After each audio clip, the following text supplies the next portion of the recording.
আমরা ছাত্র তরুণ যুবকরা যখন স্কুল কলেজ ইউনিভার্সিটিতে যাই তখন নিজেদেরকে মুসলমান বলতে লজ্জা করি। ঢাকা ইউনিভার্সিটিতে ভর্তি হওয়ার পর আমার অবস্থা দেখে মনে হয় আমি একটা খ্রিস্টানের বাচ্চা, আমাকে দেখে মনে হয় আমি ইহুদির বাচ্চা, আমাকে দেখে মনে হয় আমি নাস্তিকের বাচ্চা। কিন্তু আমি যাদেরকে অনুসরণ করে ওই ঢাকা ইউনিভার্সিটির মাঠে চলাফেরা করি সেই ব্যক্তিরাও স্বয়ং নবী মুহাম্মদ সাল্লাল্লাহু আলাইহি সাল্লামের আদর্শ মেনে নিয়েছেন।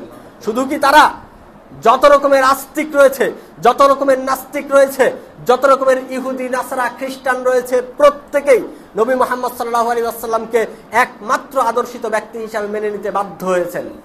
কিভাবে?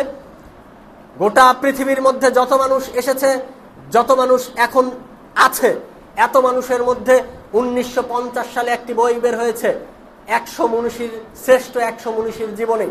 এটি লিখতে গিয়ে এক আল্লাহ নবী মুহাম্মদ সাল্লাল্লাহু আলাইহি ওয়াসাল্লামকে 1 নম্বরে তারা রাখতে বাধ্য হয়েছেন। কেন?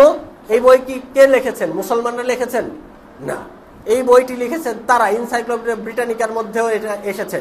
আপনি ওই ইহুদি নাসারারা যেই বই লিখলেন সেই বইয়ের মধ্যে নবী মুহাম্মদ সাল্লাল্লাহু আলাইহি ওয়াসাল্লামকে কয় নম্বরে রাখলেন? 1 নম্বরে রাখলেন। একটা উদাহরণ দেই, আমাকে যদি জিজ্ঞাসা করেন আমার বাপ ভালো না আপনার বাপ ভালো, আমি কি বলবো? আমারটাই বলবো।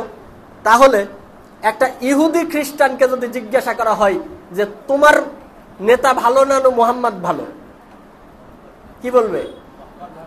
মুহাম্মদ বলবে। মুহাম্মদ সবচেয়ে খারাপ মানুষ হবে তার কাছে। নবী মুহাম্মদ সাল্লাল্লাহু আলাইহি ওয়াসাল্লাম সবচেয়ে কি মানুষ? খারাপ মানুষ হওয়ার কথা তাদের কাছে, কারণ তারা এই ধর্ম মানে না। কিন্তু তারা যখন বই লিখছে তখন তারা নবী মুহাম্মদ সাল্লাল্লাহু আলাইহি ওয়াসাল্লামকে 1 নম্বরে রাখতে বাধ্য হচ্ছেন। তাহলে আপনি বলুন নবী মুহাম্মদ সাল্লাল্লাহু আলাইহি ওয়াসাল্লাম কত বড় আদর্শিত ব্যক্তি। আমাদের আদর্শিত ব্যক্তি তাহলে কে? নবী মুহাম্মদ সাল্লাল্লাহু আলাইহি ওয়াসাল্লাম। এছাড়া আর কোনো উপায় নেই।